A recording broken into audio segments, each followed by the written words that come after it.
Hi guys, welcome back once again to all of you. तो एक बार फिर से मैं आप लोगों का स्वागत करता हूं। एक क्लास 10th का जो साइंस का पेपर हुआ था हमारे पास में है। ये बाराबंकी डिस्ट्रिक्ट का है पेपर। हम लोग देखते हैं इसमें कि कौन कौन से क्वेश्चन आए थे विकल्प में। आइए उनकी हम लोग एनालिसिस को शुरू करते हैं। तो सबसे पहला क्वेश्चन हमारा ये है, बहुविकल्पीय प्रश्न है। यहाँ पे लिखा हुआ है, किसी वस्तु से बड़ा और आभासी प्रतिबिंब कौन सा दर्पण बनाएगा। देखो, आभासी प्रतिबिंब तो बनता है उत्तल दर्पण से, लेकिन अगर वस्तु से बड़ा देखा जाए तो वो अवतल दर्पण से बनेगा। अगर हम अवतल दर्पण में वस्तु को ध्रुव और मुख्य फोकस जो होता है उसके बीच, फोकस और ध्रुव के बीच में रखेंगे एकदम दर्पण के पास, तो दर्पण के पीछे प्रतिबिंब बनेगा। तो इस तरह से ये आभासी हो जाएगा, किससे? अवतल दर्पण से। बी ऑप्शन आपका सही हो जाएगा। ओके, अगर आपने हमारी वीडियो देखी थी इमेज फॉर्मेशन वाली, तो उसमें मैंने इस चीज़ को बताया था, डिटेल में पूरा कवर किया था। आइए देखते हैं नेक्स्ट क्वेश्चन जो हमारा है 2। ये बताया था कि मानव नेत्र जिस भाग पर किसी वस्तु का प्रतिबिंब बनाता है उसे क्या कहते हैं। अंग्रेजी में कहते हैं उसको रेटिना, और हिंदी में कहा जाता है दृष्टिपटल। कार्निया ऑप्शन है। कार्निया जो होता है वो नेत्रदान में यूज किया जाता है। नेत्रदान में यही अंग जो होता है, पार्ट होता है, ये दान किया जाता है। इसके अतिरिक्त पुतली भी ऑप्शन में है और परितारिका भी है। तो इसका ये हो जाएगा आपका ऑप्शन कौन सा? बी, दृष्टिपटल, जिसे कार्निया बोलते हैं।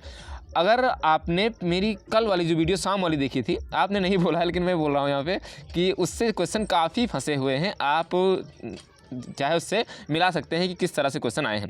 देखिए, फैजाबाद डिस्ट्रिक्ट वाला जो पेपर था वो काफ़ी इससे ईजी आया है, लेकिन ये थोड़ा सा उस लेवल से अगर देखा जाए तो उससे ये मॉडरेट से थोड़ा हाई लेवल का है। ओके, अब थर्ड क्वेश्चन जो है ये हम लोग देखते हैं, श्वेत प्रकाश का कौन सा रंग कांच के प्रिज्म से गुजरने पर अधिकतम विचलन करता है। ये भी क्वेश्चन में कल मैंने बताया था विचलन वाले में, जो कि कितना तरंग दैर्घ्य किसका होता है और किसका विचलन ज़्यादा होता है। तो बैगनी का तरंग दैर्घ्य जो होता है वो सबसे कम होता है, इसलिए इसका विचलन सबसे ज़्यादा हो जाएगा, क्योंकि विचलन होता है या प्रकाश का फैलना जो होगा वो तरंग दैर्घ्य के व्युत्क्रमानुपाती होता है। ओके, फिर नेक्स्ट क्वेश्चन हमारा है, एक विद्युत केतली से होकर प्रवाहित विद्युत धारा को दुगुना कर दिया जाए तो ऊष्मा का मान क्या होगा। तो जूल का नियम है Q बराबर I² RT। तो I² है तो ऊष्मा का मान उसके अगर 2 गुना करोगे तो I² मतलब वो 4 गुना हो जाएगा। तो ये सी ऑप्शन सही हो जाएगा। तो जिसने सी किया है उसका सही है। नेक्स्ट क्वेश्चन की ओर हम लोग बढ़ते हैं। क्वेश्चन नंबर है 5वां, और 5वां क्वेश्चन है, विद्युत एक चुंबक अगर है उसका जो क्रोड बनाने के लिए आप किस तरह से चुंबक, कौन सा लोहा यूज करते हैं। यानी एक विद्युत चुंबक का क्रोड बनाने के लिए सबसे अधिक उपयुक्त पदार्थ कौन सा होता है। तो आपको पता है मुलायम जो लोहा होता है वो इसके लिए यूज किया जाता है। ऑप्शन नंबर बी इसका भी करेक्ट हो जाएगा। नेक्स्ट क्वेश्चन 6 है। यहाँ पर कुछ आरेख दिए गए हैं लेंस के, और इस अवतल लेंस में आपको बताना है कौन सा आरेख सही है। तो इसका ऑप्शन जो है ये बी करेक्ट हो जाएगा। यहाँ पर ये इस तरह से, सॉरी ये तो भाग रहा है। नेक्स्ट ये बी ऑप्शन सही हो जाएगा। ओके, फिर हम लोग बढ़ते हैं अगले क्वेश्चन की ओर, जो है हमारा क्वेश्चन नंबर 7। और क्वेश्चन नंबर 7 ये है, एक विद्युत मोटर है जो उपकरण होता है, ये जो ऊर्जा होती है इसका रूपांतरण किस में करता है। तो आप पता है ये विद्युत ऊर्जा को यांत्रिक ऊर्जा में बदलता है कि विद्युत ऊर्जा को ऊष्मीय ऊर्जा में बदलता है। हम नीचे से पढ़ रहे हैं, ऊष्मीय ऊर्जा को विद्युत ऊर्जा में बदलता है कि यांत्रिक ऊर्जा को विद्युत ऊर्जा में बदलता है। तो ये जो आपका विद्युत मोटर है ये यंत्र को चलाने का काम करता है। मतलब अगर विद्युत ऊर्जा है तो उससे यांत्रिक ऊर्जा हो जाती है, क्योंकि बिजली आएगी तभी तो विद्युत मोटर आपका चलेगा। तो ऑप्शन नंबर डी इसका सही हो जाएगा, विद्युत ऊर्जा से यांत्रिक ऊर्जा बनेगी। ओके, क्वेश्चन नंबर 7 के बाद में हम लोग पढ़ते हैं क्वेश्चन नंबर 8। तो ये भी क्वेश्चन मैंने आपको कल ही वाली वीडियो में बताया था। तो नेक्स्ट हम लोग बढ़ते हैं, ये क्वेश्चन नंबर जो है 8। वायु क्या होता है। तो वायु विभिन्न गैसों का मिश्रण होता है। आप गैसों को देख नहीं सकते हो, तो ये जो गैस का ऐसा मिश्रण जिसको हम देख ना पाएँ अलग अलग उनके अवयवी कण को, उसको समांगी मिश्रण कहते हैं। तो ऑप्शन नंबर ए इसका सही हो जाएगा, एक समांगी मिश्रण। ओके, तो इस पर इस तरह से इसका ए सही होगा। फिर है क्वेश्चन नंबर 9। इसके बाद में एल्कीन क्या होता है। तो एल्कीन का सूत्र आपको पता है CN और H2N। तो अगर हम बात करें CN की तो CN और H2N ये होता है एल्कीन का सूत्र।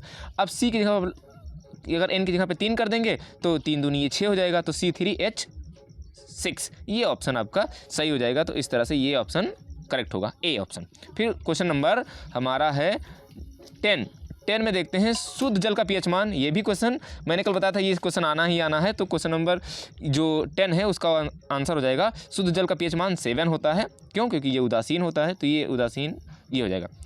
आवर्त सारणी भी मैंने एक ली थी उसी के नीचे, और उसमें बताया था कि किस तरह से किधर जाने पर जो परमाणु क्रमांक है, आकार किधर बढ़ता है किधर घटता है। तो इसमें है आवर्त सारणी में अगर आप तीसरे आवर्त में बाएं से दाएं ओर जाएंगे, बाएं से दाएं जाना है आपको, लेफ्ट से राइट जाना है, तो परमाणु क्रमांक तथा परमाणुीय आकार में वृद्धि होती है। तो परमाणु क्रमांक तो धीरे धीरे बढ़ेगा, लेकिन परमाणु आकार जो होता है वो नहीं बढ़ता है, परमाणु आकार नीचे आने पर बढ़ता है। फिर दूसरा परमाणु क्रमांक तथा परमाणु आकार दोनों में कमी आती है। तो परमाणु क्रमांक धीरे धीरे बढ़ेगा, लेकिन जो आकार हो तो कमी आएगी, वो तो ठीक है, लेकिन ये ऑप्शन गलत है।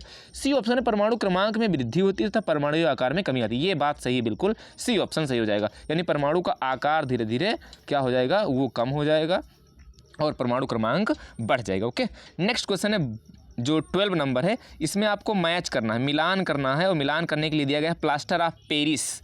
ये किससे मिलाना है? आपको पता है प्लास्टर ऑफ पेरिस मूर्ति के निर्माण में यूज किया जाता है। तो ये ऑप्शन हो जाएगा आपका कौन सा, ए को 2 से मिलाना है। अगर आप कंपटीशन में है, टाइम बचाना चाहते हैं, तो देखो ए से सिर्फ यहाँ पर 1 मिला हुआ है, और फिर ए से यहाँ पर दूसरा मिलाया गया है। यहाँ पर हम लोग देख लेते हैं थोड़ा से नीचे करके इसको, ए से सिर्फ एक ही बी ऑप्शन में है जो दूसरे से मिलाया गया। तो आपको इसमें एक पता था अगर प्लास्टर ऑफ पेरिस, तब बाकी को आप करो या ना करो आराम से आपको मिल जाएगा, क्योंकि ए से तीसरे को मिलाया गया है। तो तीसरा कीटनाशक जो है वो कीटाणुनाशक, वो यहाँ पर इसमें ऑप्शन में ये जो है आपका नहीं मिलेगा। क्यों? क्योंकि यहाँ से आप देखेंगे कि प्लास्टर ऑफ पेरिस दूसरे से मिल गया है, तो इस तरह से ये ऑप्शन आपका सही हो जाएगा। फिर इसी के अकॉर्डिंग आप आराम से कर सकते हैं। तो ऑप्शन नंबर इसका कौन सा सही होगा, बी वाला। ओके, अब यहीं से आप देख सकते हैं कि डी वाला जो है तीसरे से मिलेगा। ब्लीचिंग पाउडर जो होता है वो कीटाणुनाशक के रूप में यूज किया जाता है, कल भी मैंने इसको बताया था। तो ये इस तरह से आप यहाँ पे देख सकते हैं। ओके, नेक्स्ट क्वेश्चन हमारा है कौन सा, ये क्वेश्चन नंबर 13 यानी 13 नंबर जो है, ये निम्नलिखित में से मेथिल ऑरेंज मिलाने पर, मेथिल ऑरेंज आपको पता है ये सूचक होता है, और अम्ल और क्षार का पता लगाने के लिए इसका यूज किया जाता है। तो मेथिल ऑरेंज के अगर सूचक में अगर हम अम्ल मिलाते हैं, अम्ल का जलीय विलयन होगा, तो वो क्या कर देगा, अम्ल को लाल कर देता है, मतलब अम्ल का जो जलीय विलयन प्राप्त होगा वो लाल प्राप्त होता है। अगर वहीं हम क्षार मिलाते हैं तो वो नारंगी रंग का विलयन प्राप्त होता है। तो यहाँ पर ऑप्शन सही हो जाएगा कौन सा, H2SO4, क्योंकि ये अम्ल है। ओके, फिर क्वेश्चन नंबर 14 की ओर बढ़ते हैं, जो फिजिक्स का जो पीछे वाला पार्ट है आपका ऊर्जा वाला, वहाँ से क्वेश्चन पूछा गया है कि नवीकरणीय ऊर्जा का एक पर्यावरण हितैषी स्रोत कौन सा है। तो आपको पता है पर्यावरण हितैषी वो होता है जिसको हम क्या करें कि उससे हानिकारक पदार्थ का उत्सर्जन ना हो। तो पवन ऊर्जा जो होती है, उस नवीकरणीय ऊर्जा वो होती है जिसका रूप हम लोग बदल सकते हैं, और उसके लिए प्रकृति को कोई खतरा नहीं होता है। तो पवन ऊर्जा जो है उसका ऑप्शन नंबर ए हो जाएगा। प्राकृतिक गैस, पेट्रोलियम और कोयला ये सब सीमित है, लेकिन पवन ऊर्जा जो है असीमित स्रोत है, क्योंकि जब तक धरती रहेगी, हवा चलती रहेगी, तो उससे आप ऊर्जा प्राप्त कर सकते हैं। अब क्वेश्चन नंबर हम लोग बढ़ते हैं किसकी ओर, 15 की ओर। तो 15 क्वेश्चन नंबर है कि मेंडल किसके लिए प्रसिद्ध हैं। तो मेंडल को आनुवंशिकी का पिता कहते हैं, और तो ये आनुवंशिकता के क्षेत्र में ये कौन फेमस है, मेंडल। ओके, तो आप इस तरह से ये हो जाएगा सही ऑप्शन। लिखा है शुक्राणुओं का निर्माण कहाँ पर होता है। तो आपको पता है शुक्राणुओं का निर्माण जो होता है वो वृषण में होता है, जिसे टेस्टिस बोला जाता है, ये पुरुषों में होता है।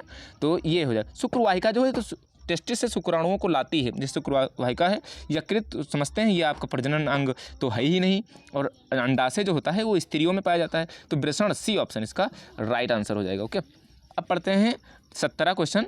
ये 17 नंबर का क्वेश्चन है, कूपिका यानी वायु कोष्ठिका जिसे कहते हैं, ये पाई जाती है। तो वायु का संबंध किससे, फेफड़ों से होता है, तो फेफड़ों में पाई जाएगी कूपिका, या फिर वायु कोष्ठिका, तो फेफड़े में हो जाएगा। फिर क्वेश्चन नंबर 18 जो है, लिखा है पौधों में जल के परिवहन हेतु कौन सा जिम्मेदार ऊतक होता है। तो इसको भी मैंने कल बताया था, तो आप हमारी अगर कल की वीडियो देखें तो काफ़ी मिल रहे हैं। मैं बार बार ये आपको दोहरा रहा हूँ, क्यों, क्योंकि यहाँ पर आप अगर हमसे नहीं जुड़े हैं तो आप जल्दी से जाइए कम, और अपना जो कमेंट नहीं करना है बल्कि रेड बटन दबा देना है सब्सक्राइब वाला, ताकि आपको अगर आने वाले 12th के या फिर 10th के एग्ज़ाम में आप पार्टिसिपेट करने वाले हैं, तो आप हमारे साथ में अपनी पढ़ाई को बेहतर बना सकते हैं। मैं आपको अगर एग्ज़ाम के पॉइंट ऑफ व्यू से मजबूत बनाता हूँ, उसके साथ साथ में आपको आने वाले कम्पिटिटिव लेवल में किस तरह से क्वेश्चन पूछे जाते हैं और आपकी समझ क्वेश्चन के प्रति क्या हो सकती है, उन सारे कॉन्सेप्ट पर विशेष प्रकार से अब अलग तरीके से हम आपके लिए क्लासेस लाने वाले हैं। तो आइए क्वेश्चन नंबर जो है वो 18 की ओर हम लोग पढ़ चुके हैं। 18 क्वेश्चन की ओर देखते हैं कौन सा सही है। तो जाइलम और फ्लोएम दो प्रकार के परिवहन ऊतक होते हैं। तो हमने बताया था कि जाइलम का मतलब होता है ऐसा ऊतक जो जल को नीचे से ऊपर ले जाए या अन्य पोषक तत्वों को ऊपर से नीचे से ऊपर ले जाए। नीचे से ऊपर, जाइलम मतलब होगा जाएगा, तो जा से ऊपर, नीचे से ऊपर जाएगा, तो जाइलम से हो जाएगा। फ्लो मतलब होता है बहना, और कोई चीज़ ऊपर से नीचे की ओर बहेगी। और फाल से समझ सकते हैं, फाल माने गिरना होता है, इसको मैंने कल भी बताया था। तो आप इससे जाइलम इसका आंसर हो जाएगा। फिर है एक स्वस्थ व्यक्ति के सामान्य रक्तदाब क्या होता है। मतलब सामान्य प्रेशर आप समझते हैं कि जो ब्लड प्रेशर होता है वो मैक्सिमम 120 और मिनिमम 80 होना चाहिए, ये ब्लड प्रेशर है। ओके, एमएम होता है क्योंकि ब्लड प्रेशर को एमएम में नापा जाता है, मिली मीटर में। ओके, अब लिखा निम्नलिखित में से कौन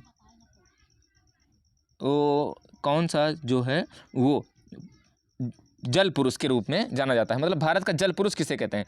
तो जल पुरुष की अगर बात की जाए तो राजेंद्र सिंह हैं, जो राजस्थान से बिलोंग करते हैं।